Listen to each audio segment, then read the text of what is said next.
Assalamu alaikum. My name is Leon John, and firstly, I'd like to thank my friend Nurullah for bringing me here and giving me this opportunity to hear some wonderful teachings from you. Now, I've got two questions to ask. First is, what does it take to be a true Muslim?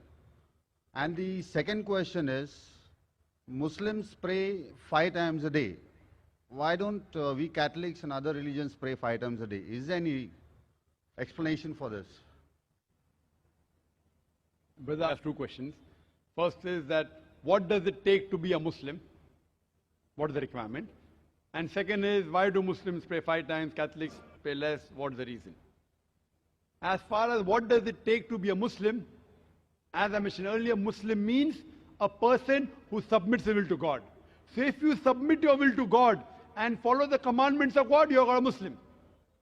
The number one thing is that you bear witness that there is no God but Allah, no God but one true Almighty God, and you bear witness that Prophet Muhammad is the servant and the messenger of this God. This is the basic faith. It is a fundamental creed known as Shahada. So once you say this, you enter into the basic fundamental creed. And to be a good Muslim, you should submit your will to Almighty God. So if you follow the commandments given by Almighty God in the Quran and the teachings of the Prophet Muhammad, peace be upon him, in the authentic hadith, then you'll be a good practicing Muslim. As far as the second question is concerned, why do Muslims pray 5 times and we Christians, we pray less? The reason is, we Muslims, Salah is a sort of programming towards righteousness. See, normally people, they say pray. Pray is not the right translation of Salah. Pray means to ask for help. In Oxford Dictionary, pray means beseech. In Salah, we don't merely ask for help. Besides asking for help, we are getting guidance from Allah subhanahu wa ta'ala. In other religions, we only ask for help. In Islam, besides asking for help, we are getting guidance from Allah subhanahu wa ta'ala. For example, if the Imam, after Surah Fatiha, he recites the verse of the Quran, of Surah Maida, chapter number 5, verse number 90. Ya ayyuhalladhina amanu, O you believe, innamal khamru wal maisuru, most certainly intoxicants and gambling, wal anzabu wal azlamu, dedication of stones, divination of arrows, rijsum min amali shaitan, these are Satan's handiwork. Fashtanibu lalakum tuflihun, abstain from this handiwork that you may prosper. Here we are getting guidance from Allah subhanahu wa ta'ala in our salah that don't have intoxicants, don't gamble, don't do fortune telling, don't do idol worship. These are Satan's handiwork. Abstain from it that you may prosper. So besides asking for help, besides asking, we are getting guidance from Allah subhanahu wa ta'ala and we are thanking Allah subhanahu wa ta'ala. So I prefer calling salah as programming towards righteousness. And if you analyze today, the amount of evil we see around us, bad things happening, evil thing, obscenity, cheating, there are high chances that we can get deprogrammed. How a doctor tells you, for a healthy body, 3 meals a day. So our Creator, Almighty God, knows that we have to be programmed 5 times a day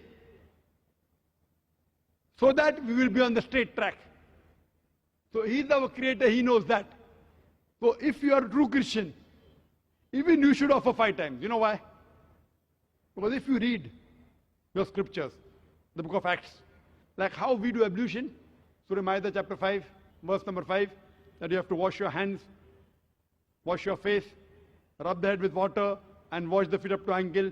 Similarly is mentioned in the book of Acts. Similarly in the book of Exodus, that Aaron and Moses, they washed their face and hands before they appear in front of the Lord.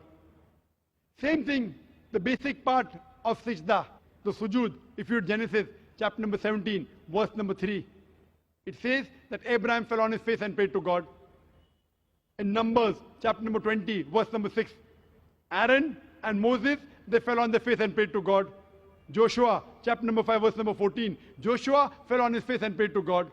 If you read the Gospel of Matthew chapter number 26, that Jesus Christ, peace be upon him, in the Garden of Gethsemane, he took a few steps forward and fell on his face and prayed to God.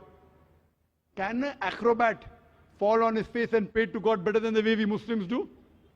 When you do sujood, we put the highest part of the body, the forehead, on the lowest part of the ground and say, glory be to Allah. the Most High. Glory be to Allah, the Most High thrice.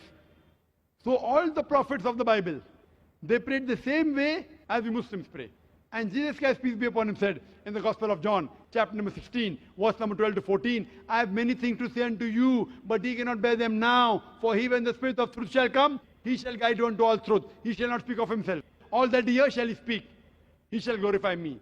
Now Jesus Christ, peace be upon him, said that wait for the Spirit of truth, talking about Muhammad, peace be upon him. And there are various references of Prophet Muhammad, peace be upon him, in the Old Testament as well as the New Testament. If you read the New Testament, in the book of Deuteronomy, chapter number 18, verse number 18, in the book of Deuteronomy, chapter number 18, verse number 19, in the book of Isaiah, chapter 29, verse number 12, in the Song of Solomon, chapter number 5, verse number 16, all of these references speak about the coming of the last and final messenger, Prophet Muhammad, peace be upon him. Even in the New Testament, Gospel of John, chapter number 14, verse number 16, Gospel of John, chapter number 15, verse number 26. Gospel of John, chapter number 16, verse number 7. Gospel of John, chapter number 16, verse number 12 to 14. All of these references speak about the last and final messenger, Prophet Muhammad, peace be upon him. So if you're a true Christian, if Christian means a person who follows the teachings of Jesus Christ, peace be upon him, we Muslims are more Christian than the Christians themselves. If you're a true Christian, you have to follow the teachings of Prophet Muhammad, peace be upon him, and do ablution before Salah.